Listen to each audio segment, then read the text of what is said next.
Baik, saudara sekalian, kita mendengar berbagai informasi terkait dengan penetapan tersangka di Bawaslu Kota Pontianak ya terkait dengan persoalan bantuan dana hibah yang katanya lebih kurang 10 miliar itu.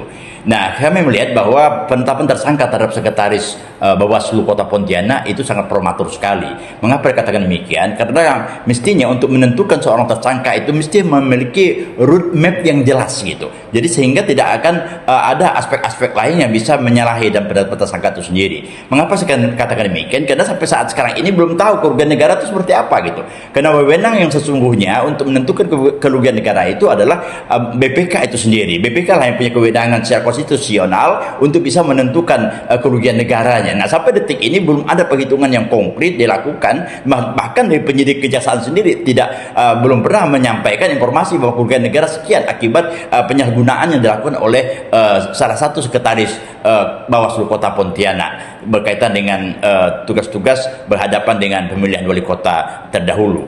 Nah, ini saya pikir suatu langkah yang kurang tepat sekali, apalagi kalau diterapkan dengan pasal 2 dan pasal 3 Undang-Undang Tindak Pidana Korupsi, itu sangat jauh sekali. Kenapa demikian? Karena kerja-kerja daripada Bawaslu ini adalah berdasarkan ketentuan yang sudah ada surat edaran dari Bawaslu pusat. Jadi Bawaslu pusat itu ada surat edaran terkait dengan seperti apa pekerjaan-pekerjaan dan sampai di mana akhir dari sebuah pekerjaan itu sendiri. Nah, dana hibah yang disampaikan oleh kejaksaan terkait dana hibah katanya secara 10 miliar ya berkaitan dengan pemilihan wali kota terdahulu. Nah, kemudian dikatakan bahwa ketika penetapan wali kota itu maka dikatakan selesai pekerjaan Bawaslu. Oh, tidak begitu. Penetapan wali kota ya kan tidak berarti selesai urusan Bawaslu, tidak. Kenapa? Karena masih ada urusan koordinasi, urusan sinkronisasi, urusan dengan Bawaslu kecamatan dan sebagainya. Bawaslu kecamatan itu masih bekerja dan mereka perlu digaji gitu. Dari mana sumber dananya? Bukan dari dana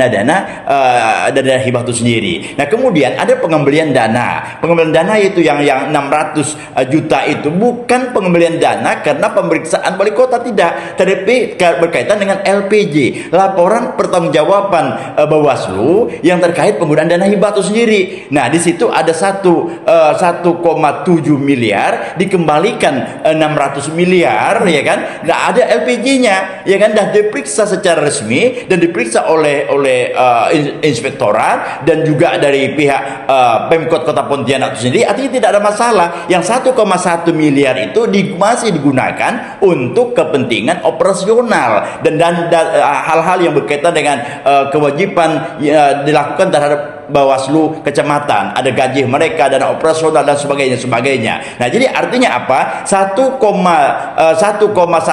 miliar itu bukan hilang begitu saja. Itu digunakan untuk kepentingan operasional Bawaslu. Sekali lagi saya katakan bahwa kerja Bawaslu itu tidak berarti begitu ditetapkan wali kota terpilih maka selesai tugas Bawaslu. Tidak demikian. Masih ada tugas-tugas lain yang harus dilakukan, termasuk juga untuk memberi gaji kepada Bawaslu kecamatan, dan termasuk koordinasi, membuat pelaporan-pelaporan dan menjaga-jaga kalau ada protes berkaitan dengan penetapan itu dan sebagainya. Jadi artinya ini perlu siap semua, dan juga ditetapkan adalah surat edaran dari Bawaslu itu sendiri bahwa masih ada beberapa agenda-agenda yang harus dilakukan oleh Bawaslu kota ya kan terkait dengan pemilihan wali kota itu sendiri. Jadi artinya tidaklah berarti begitu selesai pemilihan wali kota maka selesai Bawaslu, tidak demikian. Sekali lagi kami katakan bahwa yang 600 juta itu dikembalikan bukan karena ada hasil penyelidikan, bukan, tetapi memang jauh sebelumnya laporan pertanggungjawaban dari Bawaslu itu sendiri kepada